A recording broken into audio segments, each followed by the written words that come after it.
Hello बच्चों, कैसे हो। आज आप लोग के क्लास 10 का त्रिकोणमिति का 8.2 में आने से पहले कुछ थ्योरी देना था। इस थ्योरी को आप लोग अच्छे समझेंगे और ये अनुभव करेंगे कि शायद जो बच्चे पढ़ के निकल गए हैं वो देखें कि क्या ये आप जान पाते हो या नहीं जान पाते हो। तो ये इंटरेस्टिंग है, थोड़ा ध्यान से देखेंगे 45 डिग्री के त्रिकोणमितीय अनुपात। 45 डिग्री के त्रिकोणमितीय अनुपात का मतलब क्या हुआ, यानी 45 डिग्री पे आपको चेक करना है त्रिकोणमितीय अनुपात का मान। त्रिकोणमितीय अनुपात मतलब वही जो छाप फलन होते हैं, साइन, कोस, टैन, कोट, सेक, कोसेक, वो बताना है कि उनका वैल्यू 45 डिग्री पे कितना होता है और कैसे बना हुआ है वो। अगर आप जानते भी हैं कि इसका वैल्यू इतना होता है तो कैसे आया है, आज हम लोग वही बताने जा रहे हैं। सबसे पहले इसके लिए क्या करेंगे हम लोग कि एक लेंगे ट्रायंगल। एक ट्रायंगल ऐसा लेंगे जिसमें एक कोण जो है वो 90 का हो। एक कोण कैसा होना चाहिए, 90 का। और बाकी जब ये 90 का हो जाएगा और यहाँ 45 पे निकालना है तो हमें दूसरा एंगल भी 45 का लेना होगा। यहाँ भी 45 होगा क्योंकि 45, 45, 90 और 90 180 हो जाएगा। और हम जानते हैं कि त्रिभुज के तीनों कोणों का योग 180 डिग्री होता है। 45 डिग्री मान निकालने के लिए एक ऐसा समकोण त्रिभुज लेंगे जिसका एक कोण जो होगा वो 45 डिग्री का होगा। तो ये यदि 45 होगा तो इनको भी 45 होना पड़ेगा। और हमें पता है कि अगर दोनों कोण बराबर हो, ये 45 है, ये भी 45 है, तो ये भुजा भी बराबर होता है। ये BC भुजा और AB भुजा भी बराबर होना चाहिए, तभी ये 45, 45 होगा। अगर कम बेसी रहेगा तो दोनों का एंगल भी कम बेसी हो सकता है, अलग अलग हो सकता है। तो इसका भुजा जो है ऐसे हम मान लेते हैं कि इनका भुजा जो है वो A है। भुजा कितना है, A। तो यहाँ पर भी मान लेते हैं भुजा कितना है, A। क्योंकि जब दोनों सेम है, जब BC और AB दोनों सेम है तो भुजा क्या, जब इसका मान रहे हैं A तो इसको भी A ही मानना पड़ेगा। अब हमको निकालना है AC, क्योंकि AC क्या होता है, कर्ण होता है। AC कर्ण होता है। तो कर्ण का मान निकालना होता है। तो हमको पता है पाइथागोरस प्रमेय से कि AB के होल स्क्वायर प्लस BC के होल स्क्वायर इक्वल टू होता है AC का होल स्क्वायर। AB को हम लोग लंब बोलेंगे और BC को हम लोग आधार बोलेंगे और इसको कर्ण बोलेंगे। AB कितना है, A स्क्वायर। BC कितना है, A स्क्वायर, क्योंकि वो भी A ही दिया हुआ है, बराबर AC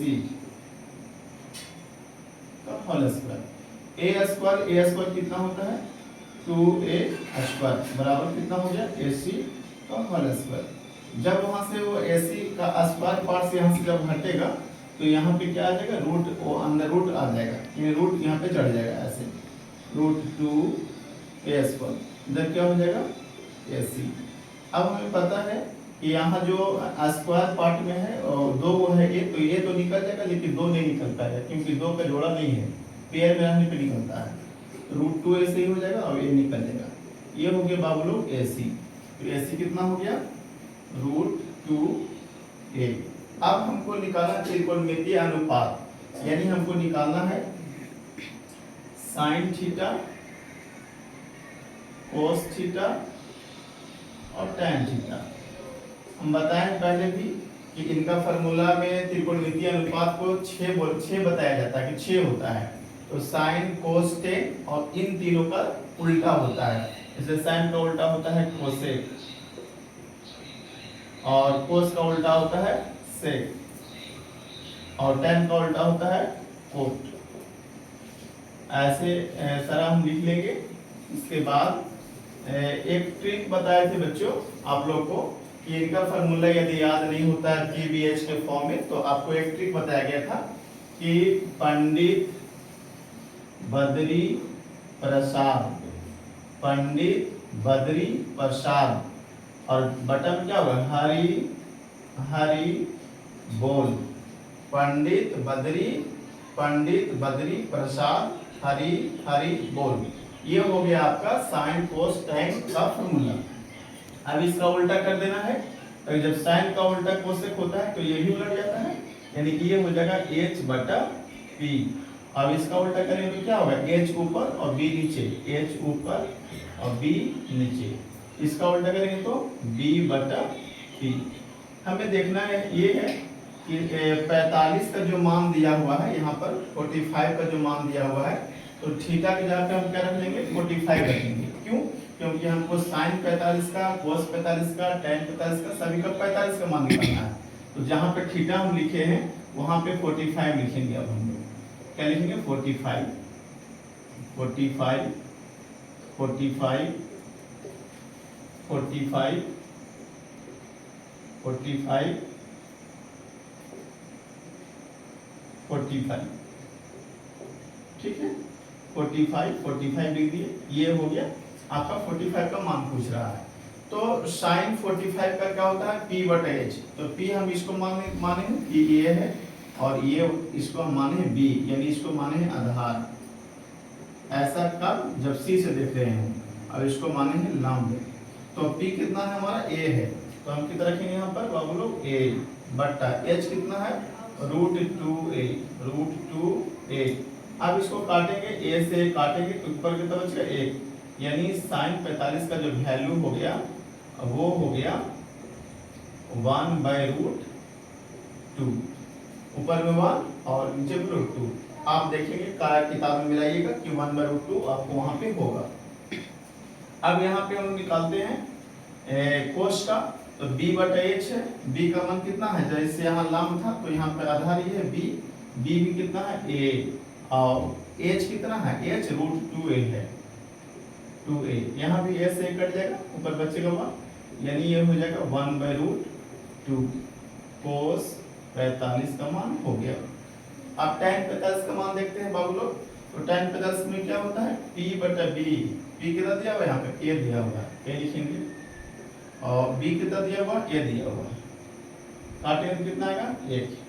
इसका मतलब क्या हुआ कि tan 45 का जो मान होगा वो होगा 1। अब जैसे हम साइन पे 45 का मान निकालिए, कोस का निकालिए, tan का निकालिए, इसी का उल्टा उधर लिखना है। तो साइन का उल्टा क्या हो जाएगा, ये हो जाएगा √2 बटा 1, यानी √2। अब इसका उल्टा क्या होगा, इसका उल्टेंगे तो √2 बटा 1, यानी √2। इसका उल्टा क्या होगा, एक का उल्टा क्या होता है, तो एक ही हुआ ना, एक का उल्टा एक होगा। अब ये आप सारा बुक से मिला के देखिएगा कि साइन 45 का मान √2 होगा ही, कोस का √2 होगा, और tan का 1 होगा, और कोसेक का भी √2 हो जाएगा, और सेक का √2 और कोट का ये आप मिला के देखेंगे। यानी आपको यहाँ पे बताया गया कि 1/√2 जो होता है ना वो साइन 45 का होता है, लेकिन कैसे आता है वो आया कहाँ से, यहाँ पे बताया जाने का प्रयास किया, origin, where it is origin from 1/√2, it is the value of sin 45। तो हम लोग यहाँ पे ट्रायंगल की मदद से निकालते हैं। सपोज करिए कभी भूल गए भविष्य में, तो आप ऐसा ही ट्रायंगल निकालेंगे, जितना कहेगा उतना का 45 का यहाँ पे एंगल ले लेंगे और इसको निकाल सकते हैं। अगर ये अच्छा लगा तो आप लाइक करेंगे, शेयर करेंगे। धन्यवाद बच्चों।